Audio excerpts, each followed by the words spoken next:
What is the Germans' fatherland? Is it Prussia? Is it Swabia? Is it where the vines blossom on the Rhine? Is it where the Gulf lies on the belt? Oh no, no, no.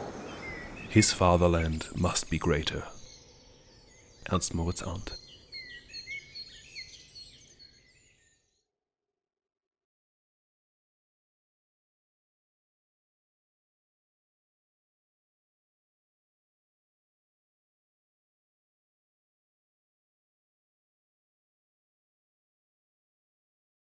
There is, in political geography, no Germany proper to speak of. There are kingdoms and grand duchies and principalities inhabited by Germans, and each separately ruled by an independent sovereign with all the machinery of state. Yet there is a natural undercurrent tending to a national feeling and toward a union of the Germans into one great nation, ruled by one common head as a national unit. The New York Times, 1866. In the early 19th century, Germany was what is today referred to as a patchwork carpet of countless small kingdoms, duchies, principalities, palatines, and free cities loosely united under the banner of the Holy Roman Empire. The rather loose nature of the Holy Roman Empire made trade and traveling difficult. For example, goods or people traveling from Stuttgart in Württemberg to Münster in Westphalia had to cross more than a dozen borders with all the tolls and tariffs that came with it. Arguably, the unification process began with the French Revolution of 1789.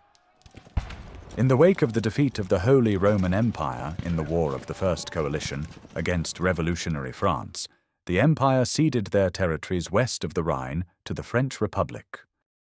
To make up for the loss, the Western Empire was restructured in 1803.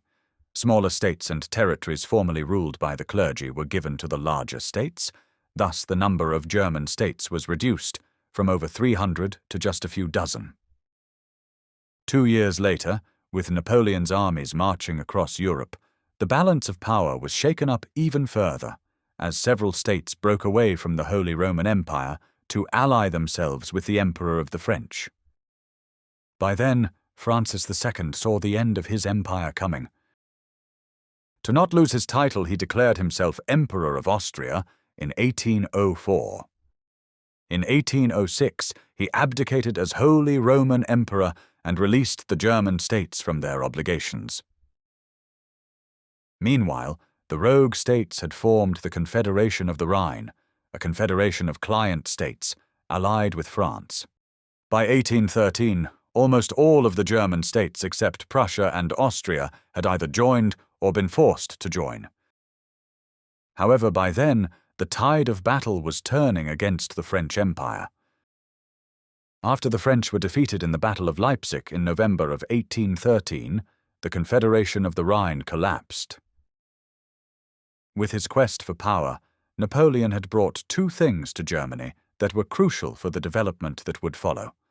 The French Code, for the first time establishing civil liberties and the values of the French Revolution, as well as something for the Germans to unite against. Many fighters from all over Germany fighting against Napoleon were organized in so-called Free Corps, with many of them being students. One such corps, the Free Corps of Lutzow, wore the colors black, red, and gold.